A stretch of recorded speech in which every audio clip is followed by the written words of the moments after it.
Pull! Oh! Ya!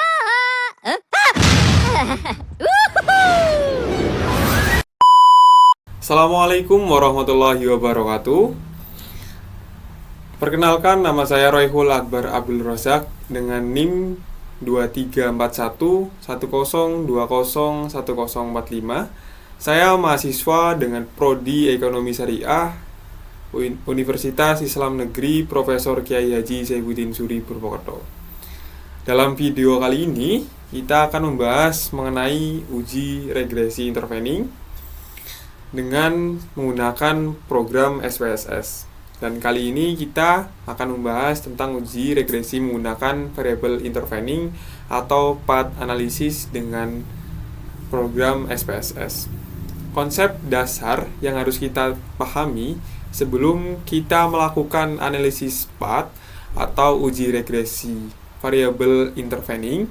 Yang pertama, kita harus mengetahui istilah lain dari uji regresi dengan variable intervening adalah path analysis atau analisis jalur.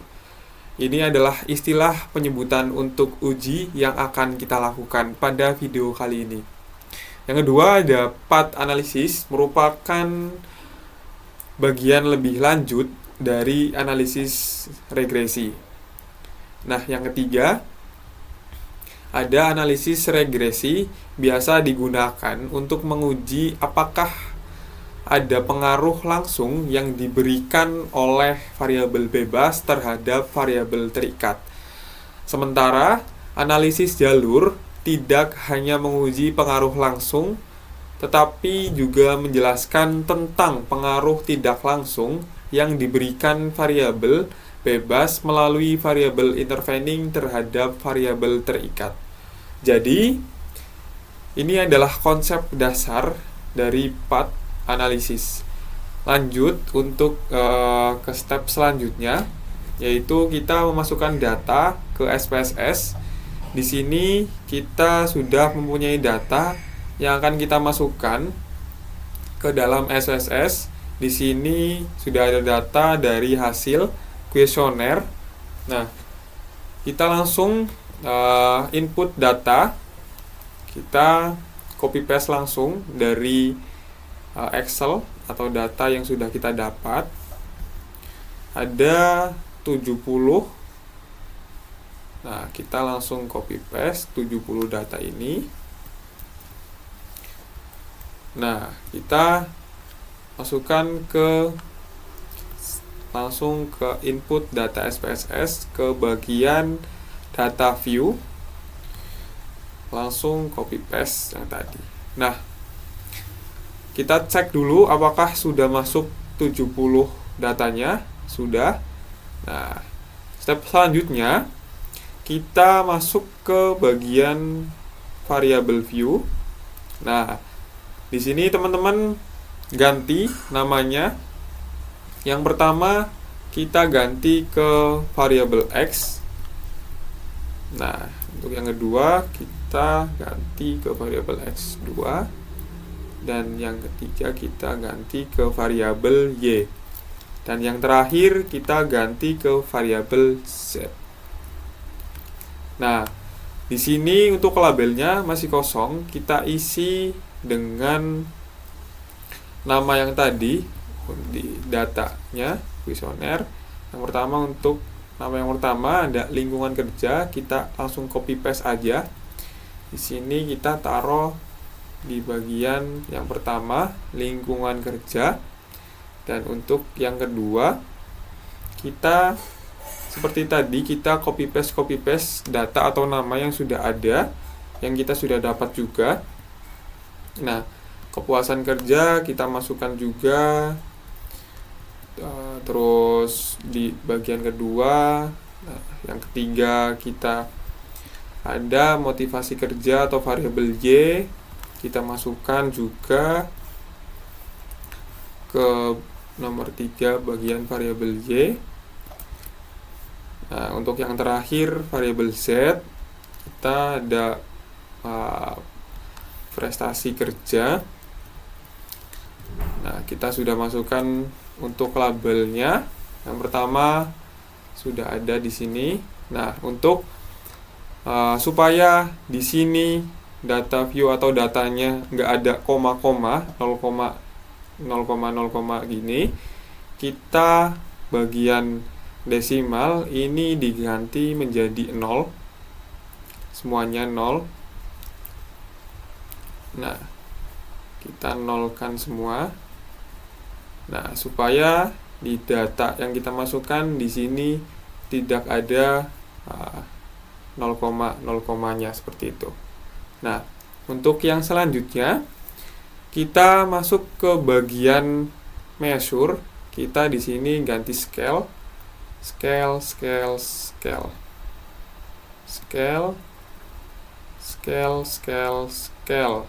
Nah, ketika sudah semuanya, kita masuk ke tahap yang selanjutnya. Kita masuk ke bagian data view.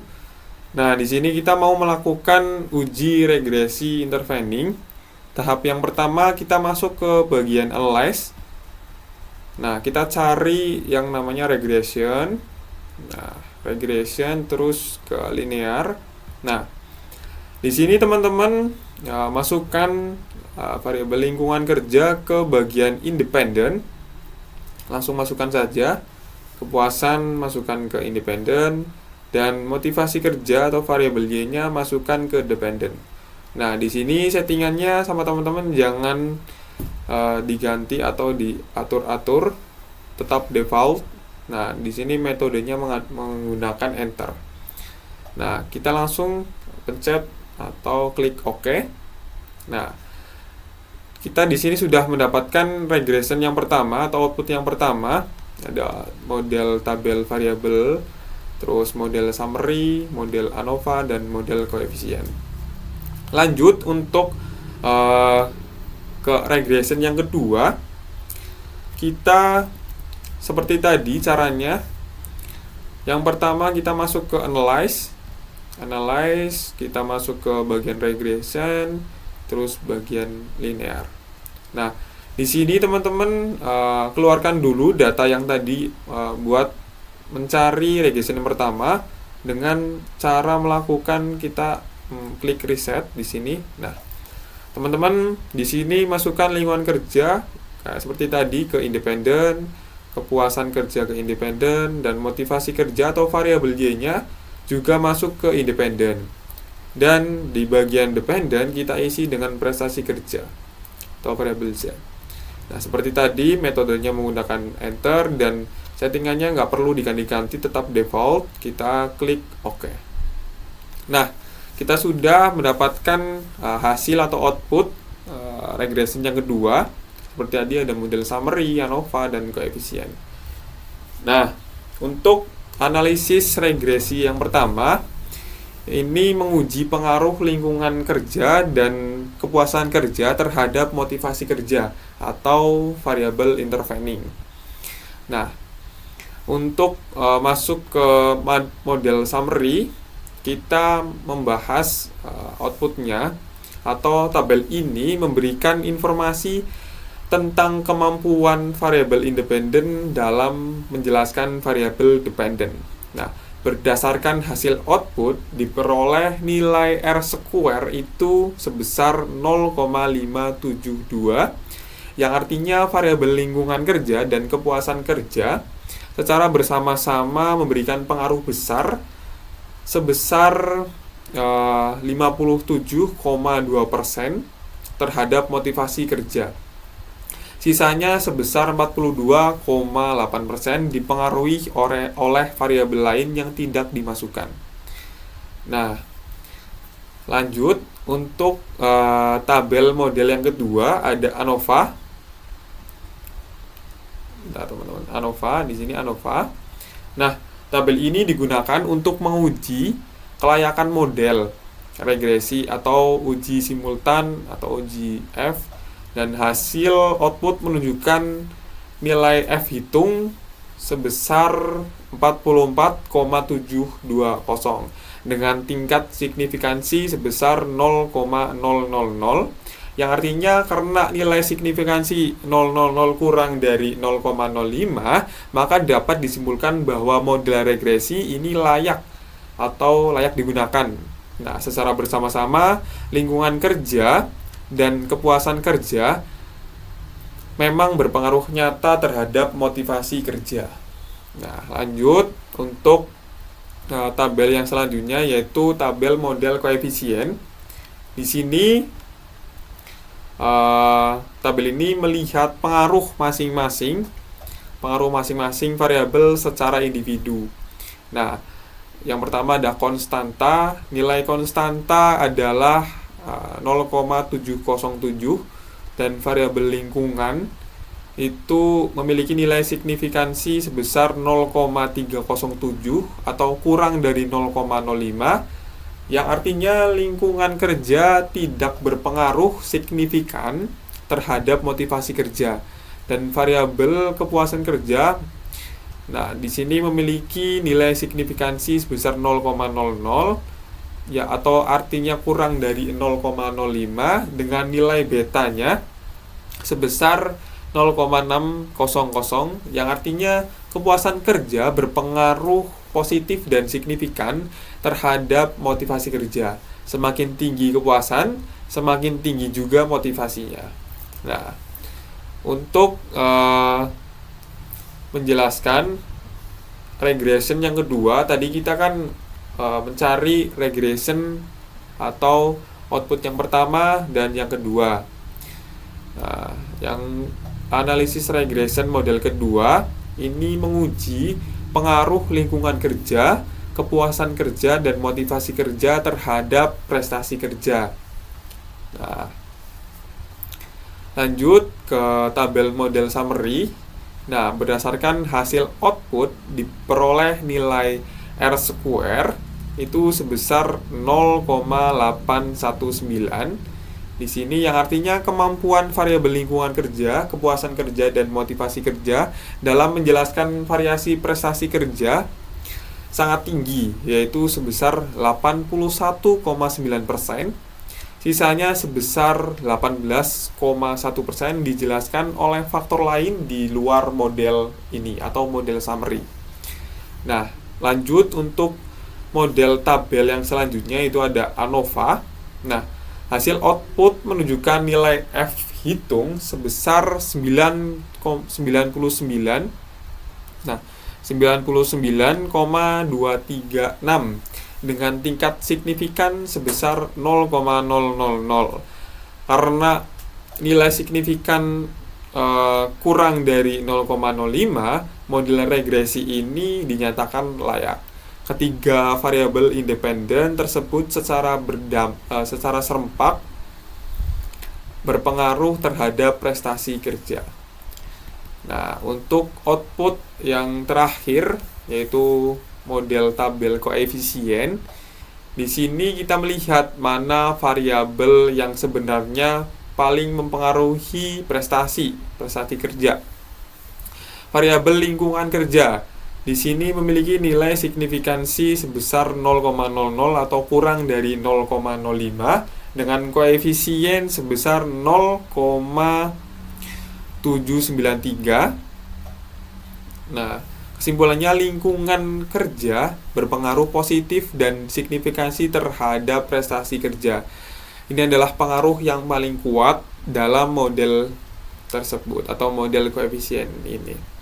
Nah, variabel kepuasan kerja memiliki nilai signifikansi sebesar 0,671 atau lebih besar dari 0,05, yang artinya kepuasan kerja tidak berpengaruh signifikan terhadap prestasi kerja jika bisa diuji bersama-sama dengan variabel lain dalam model ini atau model koefisien. Nah, yang terakhir itu ada variabel motivasi kerja atau variabel Z. Di sini memiliki nilai signifikansi sebesar 0,857, yang lebih besar dari 0,05, yang artinya dengan koefisien beta itu sebesar min 0,71.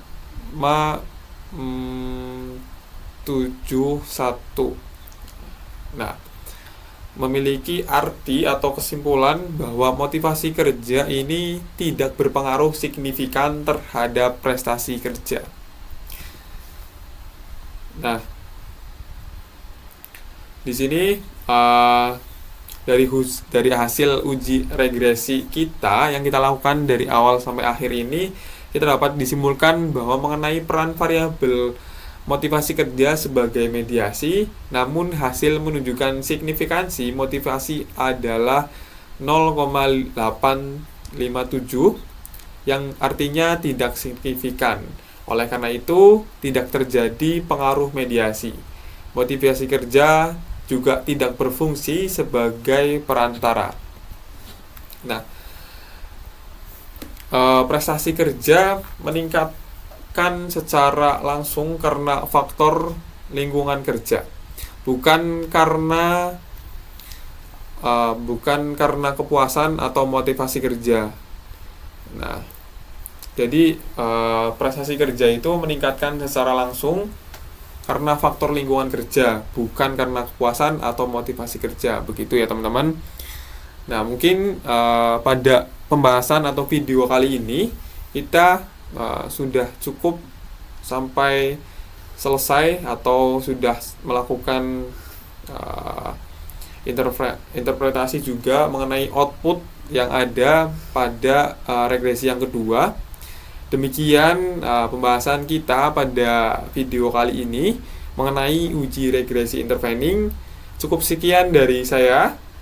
Sekian, terima kasih. Wassalamualaikum warahmatullahi wabarakatuh.